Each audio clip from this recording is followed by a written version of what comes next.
Hi అండి. Welcome to my channel. చూసారా టమాటా రసం ఎంత బాగుందో, వేడి వేడి అన్నంలో అలా టమాటా రసం వేసుకొని తింటుంటే ఎంత బాగుంటుంది కదా. మరి టమాటా రసం ఎలా చేయాలో ప్రాసెస్లోకి వెళ్దామా. దీనికోసం టమాటాలు అయితే శుభ్రంగా నీటిలో కడుక్కొని ఇలా టమాటో పొట్టు అనేది తీసేయాలి. ఎందుకంటే పొలాలలో మనకు ఇక్కడ కీటకాలు వాలడం లాంటివి, గుడ్లు పెట్టడం లాంటివి చేస్తాయి కాబట్టి ఎప్పుడైనా మీరు టమాటాని ఇలా మాత్రమే కట్ చేసి తీసేయండి. ఇదంతా కూడా టమాటాని 4 వైపులా ఇలా ముక్కలుగా కోసుకొని కుక్కర్లో వేసుకోవాలి. దీంట్లోనే అన్ని టమాటాలన్నీ కోసుకున్న తర్వాత ఇందులోనే మనకు కొద్దిగా చింతపండు అనేది యాడ్ చేసుకోవాలి. పులుపు కోసం అన్నమాట. రసం అనేది టేస్ట్ కూడా బాగుంటుంది. తర్వాత ఇందులోనే కొద్దిగా హాఫ్ గ్లాస్ అయితే, పెద్ద గ్లాస్ తోటి హాఫ్ గ్లాస్ అయితే వాటర్ అనేవి యాడ్ చేసి కుక్కర్ మూత అనేది పెట్టేసుకోండి. తర్వాత దీన్ని మనము స్టవ్ ఆన్ చేసుకొని స్టవ్ పైన పెట్టుకుందాము. చాలా అంటే చాలా బాగుంటుంది. తప్పకుండా ట్రై చేయండి. మనకు 2 డేస్ అయినా కానీ రసం అనేది అలానే ఉంటుంది. స్టవ్ పైన పెట్టుకొని 3 విజిల్స్ వచ్చిన తర్వాత ఒకసారి మూత అనేది తీసి చూద్దాము. టమాటా ముక్కలు అనేవి మెత్తగా ఉడికిపోయాయి. వీటిని ఫ్యాన్ గాలికి చల్లార్చనివ్వాలి.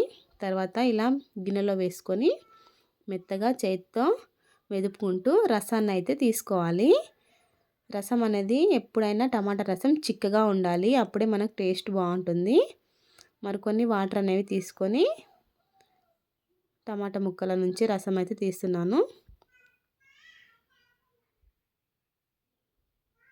తర్వాత మరొకసారి వడకట్టుకుంటున్నాను. ఎందుకంటే అక్కడక్కడ టమాటా గింజలు కానీ తొక్కలు కానీ ఉంటాయని ఇలా వేళ్ళతోనే వడకట్టుకొని వడకట్టుకోవాలి. మనకైతే రసం అయితే రెడీ అయిపోయింది. ఇప్పుడు స్టవ్ ఆన్ చేసుకొని అదే కుక్కర్ని అయితే పెడుతున్నాను.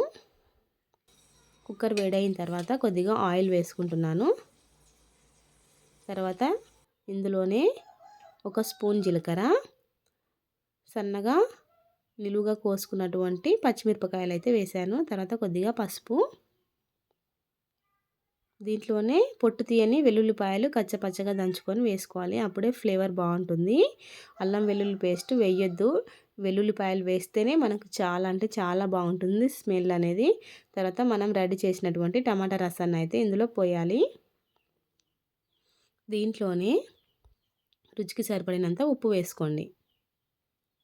తర్వాత 1/2 టీ స్పూన్ కారం, 1 స్పూన్ ధనియాల పొడి వేసుకోండి. తర్వాత సన్నగా తరిగినటువంటి కొత్తిమీర, తర్వాత ఫ్రెష్ కరివేపాకు. స్మెల్ బాగుంటుంది. ఫ్రెష్ది వేయండి మీ దగ్గర ఉంటే. తర్వాత 1 స్పూన్ అయితే కొబ్బరి పొడి వేస్తున్నాను.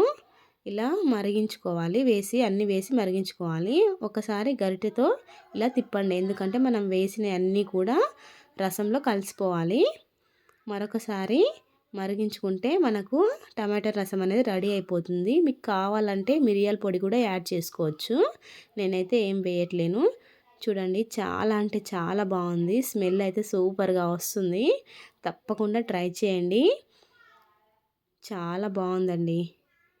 మా ఇంట్లో వాళ్ళకి చాలా అంటే చాలా ఇష్టం. ట్రై చేయండి. మన ఛానల్ని అయితే సబ్స్క్రైబ్ చేయండి.